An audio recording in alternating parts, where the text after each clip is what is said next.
Radio UNAM es un medio que promueve el diálogo, la diversidad y la libertad de expresión en un marco crítico y respetuoso. Los comentarios expresados a lo largo de su programación reflejan la opinión de quien los emite, mas no de la radiodifusora. Hipócrates 2.0. Nutrición. Bioética. Estrés. Vacunación. Salud. El Programa Universitario de Investigación en Salud y Radio UNAM presentan Hipócrates 2.0. Investigación y vanguardia en salud.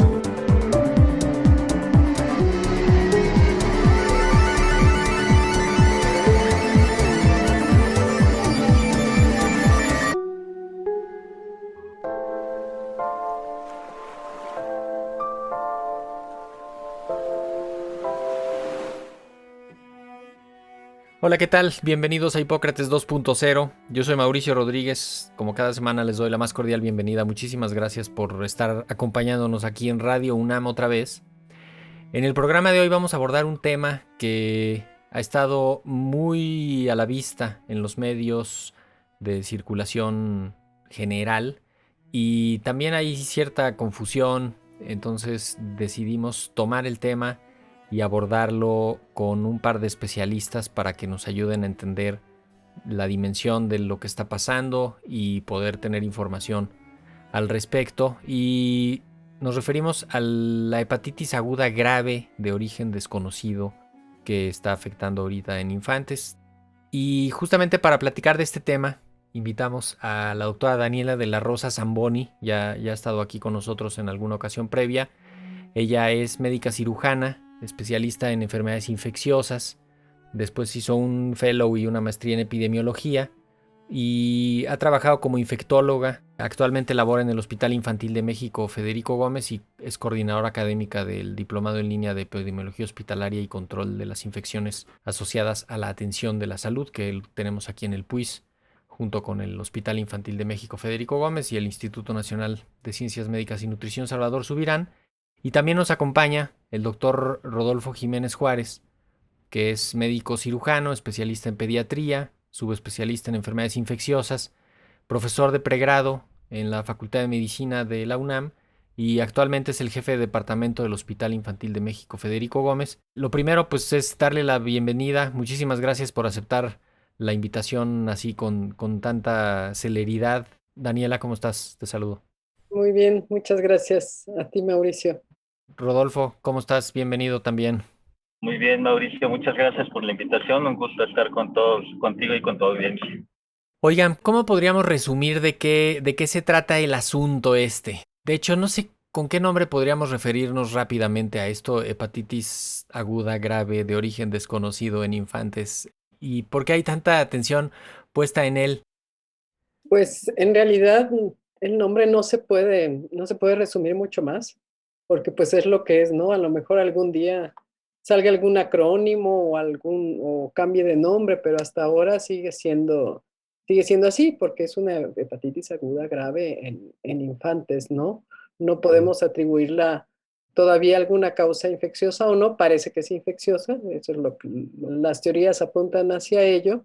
Y bueno, la preocupación es porque han sido un número inusual de casos de hepatitis grave y al ser un número inusual de cualquier enfermedad hay que levantar las antenas, ¿no? La incidencia de casos parece ser hasta ahora mucho menor que con COVID. Se ha extendido en todo el mundo y es una enfermedad grave que ha requerido incluso trasplante hepático y en que en la mayoría de los casos se ha presentado en niños sanos. Entonces, es de ahí la atención. Sí, y hepatitis agudas, graves, pues ya había, ¿no, Rodolfo? Creo que justamente la novedad es que se hacen todos los estudios, no se determina la causa y suenan las alertas, ¿no? Pues mira, lo que pasa es que la hepatitis aguda como tal pues, ha existido, no es algo estrictamente nuevo si lo vemos desde un punto de vista de manifestación general de la enfermedad. Es una inflamación hepática en donde se ponen los ojos amarillos, el niño puede tener fiebre, dolor abdominal, náusea, vómito, por ejemplo. Ahorita estamos en una época en el mundo donde tenemos mucho más vigilancia epidemiológica, pero también muchas más herramientas diagnósticas como para poder definir cuál es la causa de esta inflamación hepática. Y en este sentido, generalmente lo que se conocía en pediatría que ocasionaba el mayor número de hepatitis infantiles era la hepatitis viral de tipo A.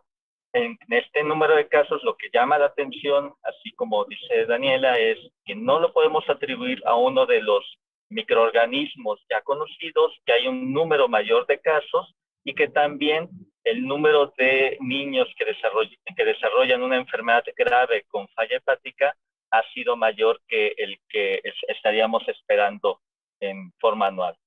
Cuando pensamos en el grupo de edad que está siendo afectado, casi todos están, cuando menos, por debajo de los 16 años, pero ¿cómo se está concentrando? ¿En qué grupo de edad se está concentrando? ¿Tú tienes ahí a la mano, Daniela, los datos más o menos de ese comportamiento?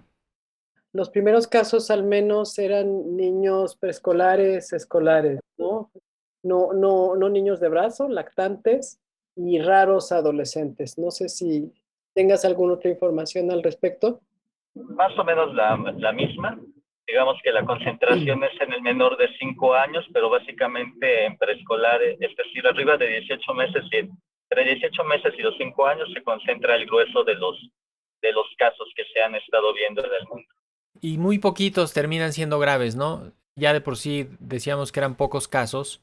Ahorita el riesgo que correríamos es que comenzaran como a sobrediagnosticarse, ¿no? Que ante las alertas empiece pues no sé si un exceso de reporte o que pues ahora sí que cualquier casito se comience a estudiar y entonces eso suba y haga percibir un poco la idea de que está habiendo muchos casos, porque ya hay una alerta epidemiológica, ya hay una definición de caso y ya está, digamos, todo el mundo pendiente de que cuando llegue un niño o una niña con datos de hepatitis, pues lo meten a un protocolo de estudio que es justamente descartar todas las causas y esto que podríamos ver. A mí me gusta poner el contexto de las hepatitis porque me parece que hay un dato importante que no podemos perder de vista. En México, antes de la pandemia, cada año había alrededor de 500 casos de hepatitis virales que no eran hepatitis tipo A, hepatitis tipo B ni hepatitis tipo C, que sería como las más diagnosticadas, las más relevantes, y que eran esto en menores de 14 años. Entonces, de pronto, pues todos estos niños estrictamente entrarían casi a estas definiciones ahorita de casos. ¿Cómo se busca esa aguja en el pajar? Si bien la mayoría de casos se han recuperado y son pocos los que han requerido trasplante o han fallecido, proporcionalmente no son tan pocos. Usualmente en una hepatitis, pongamos el número de 350 casos y han requerido trasplante unos 10, pongamos unos 15 para redondear, pues no se espera que el 5% de alguna hepatitis en los niños requiera trasplante o fallezca, ¿no? Entonces, esa es una de las alertas que se tiene porque aparentemente es rápidamente progresiva. Ahorita lo principal, siento yo, es detectar que no se vaya ningún caso porque estamos ante el punto de saber exactamente pues qué está pasando, ¿no? Entonces, mientras más casos tengamos en el mundo, podemos llegar mejor a saber qué está pasando e ir intentando con algunos tratamientos, etcétera. Pero sí es importante saber que los niños, bueno, no suelen tener hepatitis, pero sí suele haber, estaba viendo aquí una incidencia de casos de hepatitis A en el 2020, pues sí suele haber en niños, pues unos 1,500 casos al año. Y esta hepatitis, así como viene, se va.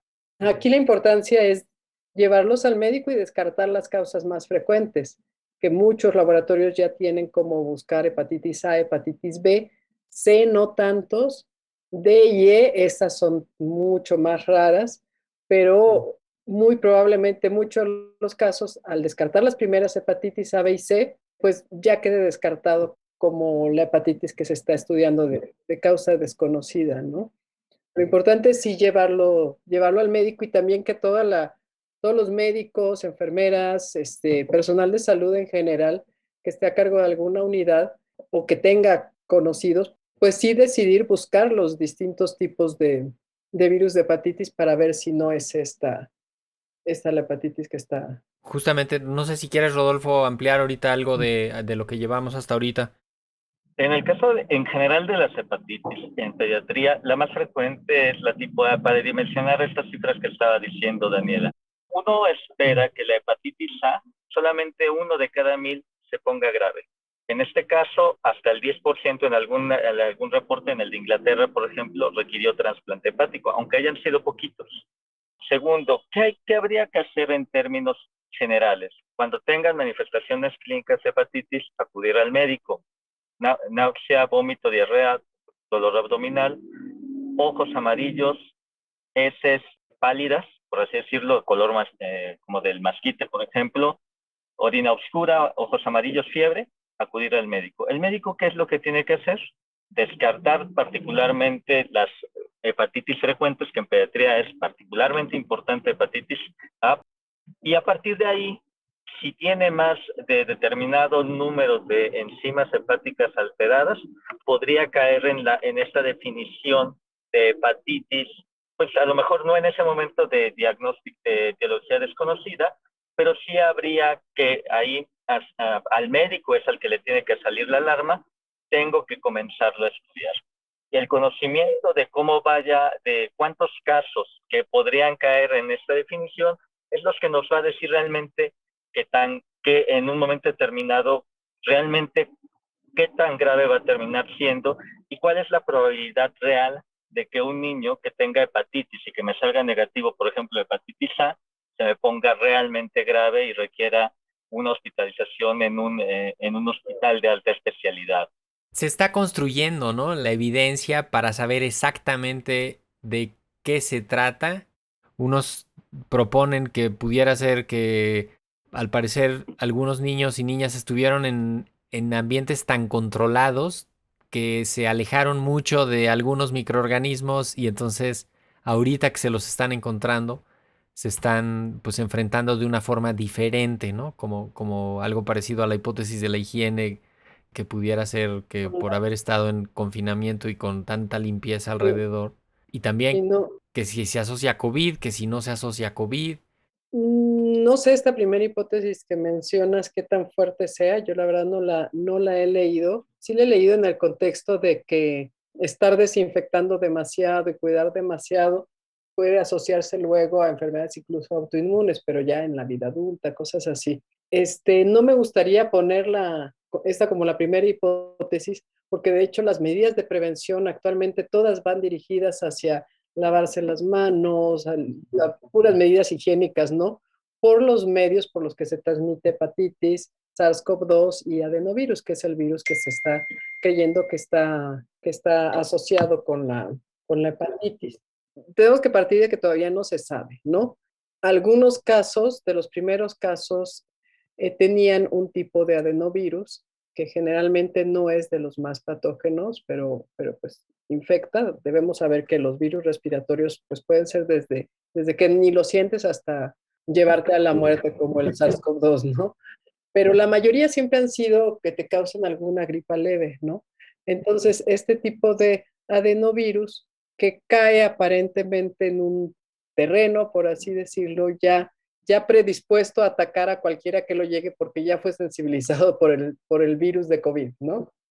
Esa es una de las hipótesis más fuertes. Entonces, pues nos podemos a pensar, si es de las hipótesis más fuertes, si encontramos adenovirus y encontramos SARS-CoV-2, pues hay que tratar de evitar infectarnos por esto. Lavarnos las manos, si manejamos popó de alguna, la propia, la de los niños o la de los pañales, pues lavarse muy bien las manos, y SARS-CoV-2 todo lo que ya sabemos, desinfectar bien las verduras, las frutas, cocer bien lo que se pueda cocer, no estar en ambientes con mucha gente. Y bueno, no voy a repetir todo lo de COVID que ya sabemos, ¿no? O sea, Evitar. tapetes sanitizantes, guantes No, en las tapetes tiendas. sanitizantes, no, eso sabemos que hay mucho, pero que no sirven, ¿no?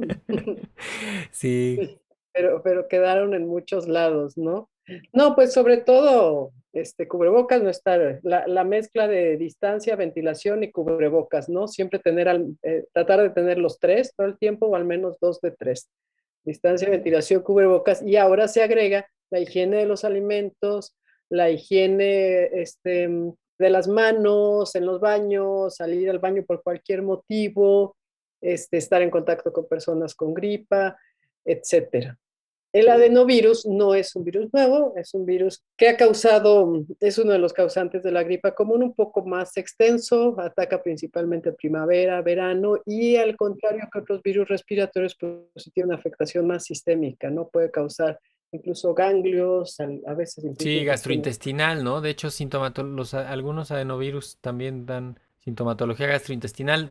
Yo sí invitaría a todos los que nos escuchen a no buscar cómo se trata el adenovirus y encontrar todas las opciones terapéuticas y tratar de dar eso y prevenir. Pues no, es solo una teoría, todavía no sabemos si es o no. Y si nos empezamos a enfrascar que mi niño se pone tantito amarillo o como médico yo ya le quiero dar algo y le doy algo para adenovirus y le doy algo para COVID, a lo mejor le vamos a hacer más daño que bien, ¿no? Es solo una teoría y lo que quiere decir la teoría en el método científico es que no está demostrado, ¿no? No se puede repetir De hecho, todavía. está todavía como hipótesis, ¿verdad? De hecho, sí, de hecho no llega ni a teoría, exactamente. También he escuchado que pudiera ser un asunto también de toxicidad de medicamentos. A propósito de COVID, ha habido un abuso de los medicamentos y una sobremedicación y una polifarmacia y que eventualmente esto en algunos de los casos podría ayudar también a explicar que es también, ¿no? Que a veces perdemos de vista que los medicamentos pueden hacer daño. Hay muchos medicamentos que dañan el hígado directamente y cuando menos dos que se han utilizado muchísimo en COVID, uno de ellos absolutamente de forma equivocada como la amoxicilina y el paracetamol para la fiebre, que ese sí, pero que tienen capacidad de dañar el hígado, ¿no? Y no porque sea hepatitis voy a ir corriendo por la vacuna de hepatitis. Pues ver las vacunas indicadas en nuestro esquema, ya es bastante bueno y bastante amplio. Y de hecho está hepatitis B, y es vacuna ya para niños. Algunos no nos tocó, pero a la mayoría de niños jóvenes ya la tienen dentro de su esquema. Si vemos las curvas de hepatitis en México en años recientes, ha caído mucho la hepatitis B después de la vacunación de niños. Hepatitis A No está en el esquema. No no está está en en el el esquema. esquema, pero sí es necesario de aplicar en México por varias razones. Digo, no es ahorita el programa como para tocar la parte de hepatitis A o esquemas de vacunación, pero México sí tiene una deuda en relación a vacunación infantil.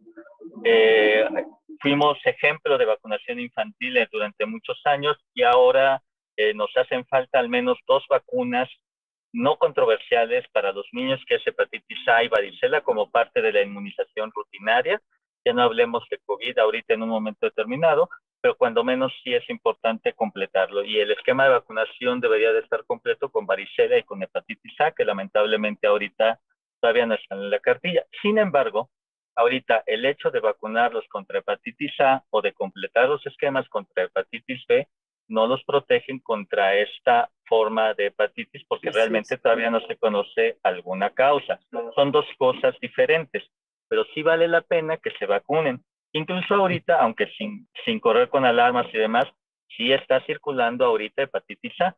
Algunos de los casos sospechosos, o que hubieran caído en el caso de sospechosos por cómo me lo han platicado mis amigos de pediatría, han resultado positivos a hepatitis A en diferentes partes del país. Entonces es una situación que en lo general sí puede ayudar a la población infantil, pero no para esto que ahorita está en boca de todos, que es la hepatitis de origen hasta el momento no conocido, ¿no? Ya. Y reiterar, ¿no? Si alguien tiene sospecha de un caso, porque no es que haya un factor de riesgo que te haga sospechar, ¿no? Un viaje o algún alimento o algo así. Es simplemente cansancio, puede ser fiebre, ataque al estado general, dolor abdominal, incluso, no sé, náusea, vómito, como síntomas muy inespecíficos también, ¿no? Algunas cosas que son muy generales Y esto que ya hablaría más de que sí está el proceso ahí inflamatorio en el hígado, como que se ponga la piel amarilla, la parte blanca de los ojos, que la popó no sea completamente café, sino que pierda color y que la orina comience a ser más oscura. Ahí pues no esperarse, ir a un médico, incluso yo hasta diría como a una capacidad hospitalaria, ¿no? Porque va a haber que hacer algunos estudios, ¿no? ¿Cómo ves, Rodolfo? Esto es un poco relativo, porque el hecho, creo que en medicina algo muy importante es la relación médico-paciente. Entonces, ¿qué es lo que yo les recomendaría? Ir con alguien con el que ustedes se sientan seguros de que van a hacer los estudios que necesitan, que no les van a pedir tampoco estudios por pedir, que no van a hacer una mala praxis en pediatría dándoles 3, 4 veces más cara la vacuna de hepatitis A cuando siempre ha costado X o Y cantidad, que sean éticos para que pidan los estudios correspondientes. Entonces podrían ir al consultorio de siempre con su pediatra de cabecera y él decidirles si lo necesitan. Clínicamente se puede decir si se puede ir al laboratorio más cercano a tomarse los estudios o si necesita irse a un lugar con capacidad hospitalaria. Aquí brevemente lo que sí me gustaría agregar son los datos de alarma cuando sí ya necesita irse al hospital un niño que tiene hepatitis. Por ejemplo, ya el que tiene los ojos amarillos es probable que tenga hepatitis. No es a fuerzas, pero ya es probable que tenga hepatitis. Entonces, asumiendo que tiene ya ojos amarillos, fiebre, dolor abdominal, lo revisa el pediatra y le dice, sí puede ser hepatitis, hazte los estudios. ¿Cuándo tengo yo que llevarlo? Si se desmaya, hay que llevarlo al hospital. Si sangra, hay que llevarlo al hospital. Sangrado quiere decir lo que salgan moretones sin golpes, que sangre la nariz en forma abundante y que no se calme después de unos 4 o 5 minutos, hay que acudir al hospital para hacer estudios de laboratorio. En el caso también de que empiece a dormir demasiado durante el día y estar despierto en la noche, habrá que llevarlo también al hospital. Esos serían como que los datos de alarma también importantes. Y obviamente algo que marca mucho en pediatría, la fiebre persistente y alta, también vale la pena que los lleven.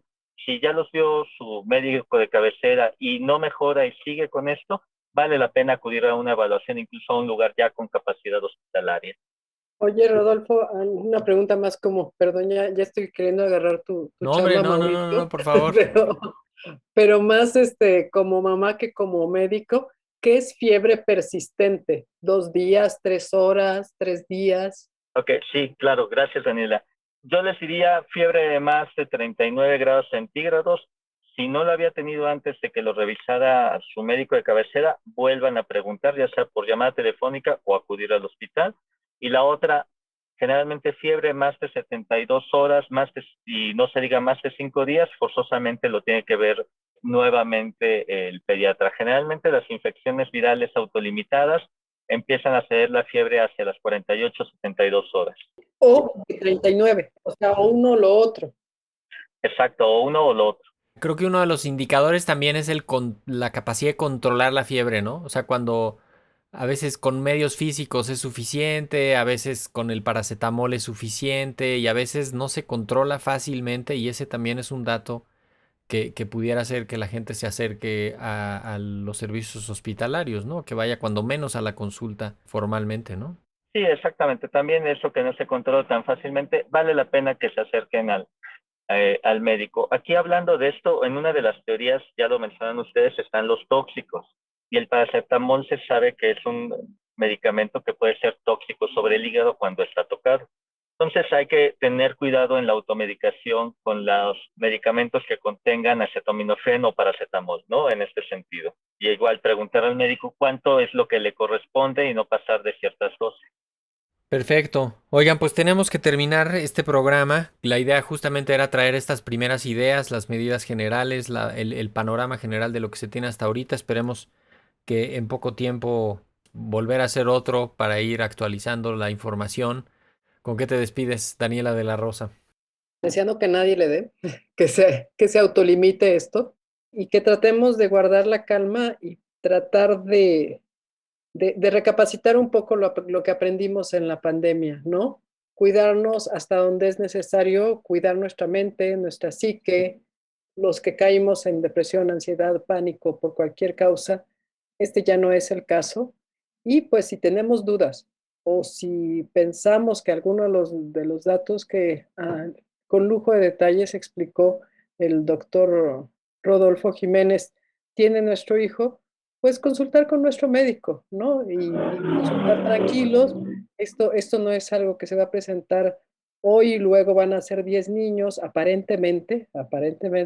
Luego, pasado mañana ya es toda la escuela, como era el COVID. Aparentemente no hay datos hasta ahora que se transmita por el aire.